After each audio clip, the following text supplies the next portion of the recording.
Hello viewers, welcome to my channel all cooking fusion বিটি।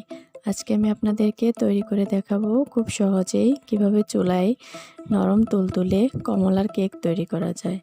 তো কোনো প্রকার বিটার কিংবা ব্লেন্ডার অথবা ওভেন ছাড়াই আমি নরম তুলতুলে পারফেক্ট কেকের রেসিপিটি আপনাদের সাথে শেয়ার করব। তো এজন্য প্রথমে আমি নিয়ে নিচ্ছি 2টি ডিম। এর মধ্যে দিয়ে দেব স্বাদ মতো লবণ আর দিয়ে দেব হাফ কাপ চিনি। চিনিটা আমি একবারে না দিয়ে অল্প অল্প করে দিয়ে হ্যান্ড মিক্সের সাহায্যে ডিমের সাথে খুব ভালোভাবে মিশিয়ে নেব।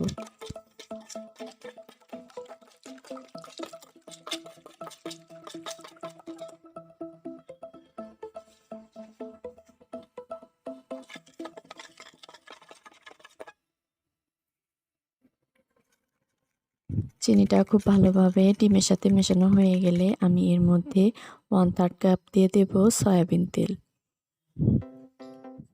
এরপর আবার খুব ভালোভাবে মিশিয়ে নেব।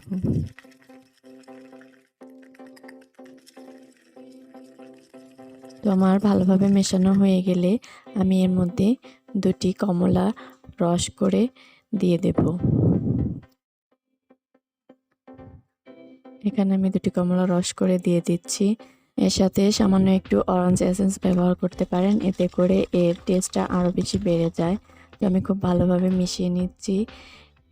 এরপর এর মধ্যে একটি ছাঁকনির সাহায্যে দিয়ে দেব 1 কাপ ময়দা, 1/3 কাপ দিয়ে দেব পাউডার মিল্ক বা গুঁড়া দুধ, 1 চা চামচ বেকিং পাউডার, 1/3 হাফ চা চামচ দিয়ে দেব বেকিং সোডা।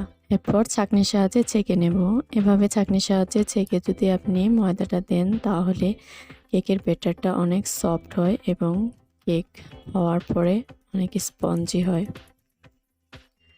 এরপর আমি আলতোভাবে খুব ভালোভাবে সবগুলো উপকরণ মিশিয়ে নেব।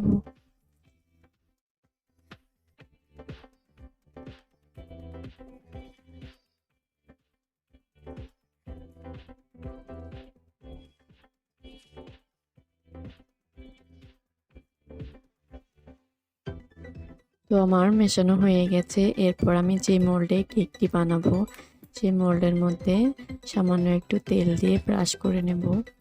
এরপর কাগজ কিংবা বেকিং পেপার দিয়ে নেব, দিয়ে তারপর খুব ভালোভাবে চারপাশে আবার ব্রাশ করে নেব।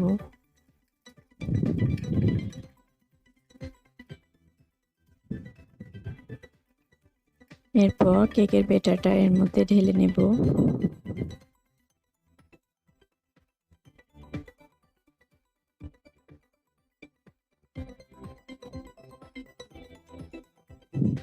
এরপর হাতের সাহায্যে মোলটাকে একটু ঝাঁকিয়ে নিব, এতে করে ভেতরে কোনো বাবলস ক্রিয়েট হলে সেগুলো বের হয়ে যাবে।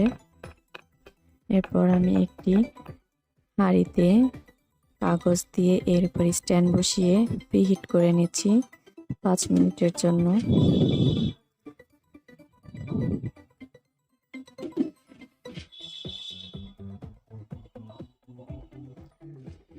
এরপর আমি ঢাকনাটা খুলে এর মধ্যে কেকের মোলটাকে বসিয়ে দেব এবং ঢাকনা দিয়ে বেক করে নেব।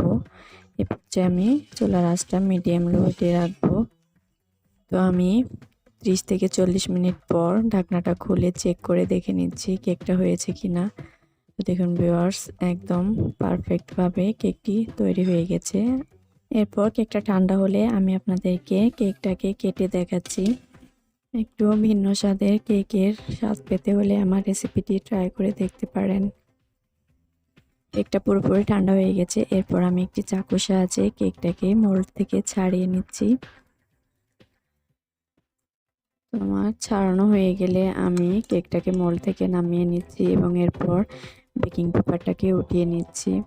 তো ভিউয়ার্স, দেখতে পাচ্ছেন কতটা পারফেক্ট কেক হয়েছে। আমি আপনাদেরকে কেটে দেখাচ্ছি কেকটা কতটা সফট হয়েছে। তো ভিউয়ার্স, আমার রেসিপিটি যদি আপনাদের ভালো লেগে থাকে প্লিজ আমার চ্যানেলটিকে সাবস্ক্রাইব করে পাশে থাকা বেল আইকনে ক্লিক করে অলে ক্লিক করে দেবেন, যাতে আমার পরবর্তী ভিডিওটি সবার আগে পৌঁছে যায় আপনার কাছে।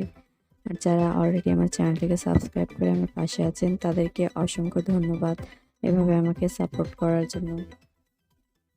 প্লিজ লাইক, কমেন্ট এবং শেয়ার করতে ভুলবেন না।